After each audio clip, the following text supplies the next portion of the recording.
Hello, magandang hapon. Sobrang init. Dito sobrang init sa Japan. Meron pang paganyan. Pa-spray, mist. Tawag dyan. Ayan. Maupo ka dito. Ayan, sa mga upuan dyan. Para ma-sprayan ka ng lamig. Ayan. Galing sa itaas. Ayan. Para lumambig ang pakiramdam mo. Uwi mo. Medyo kalma-kalma ka. Ayan, gagaling sa taas. May host siya.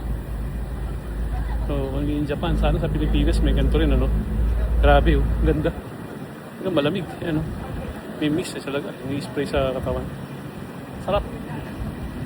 Namuna ako ng konti para pag-uwi. Maayos-ayos. Kung saan man po ang araw ninyo, kaya ini-sprayan kami. Lamig.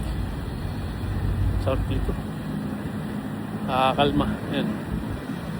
Hopefully, Pilipinas, makagagawa rin tayo ng ganito. So, mag-ingat po kayo palagi. Happy weekend po.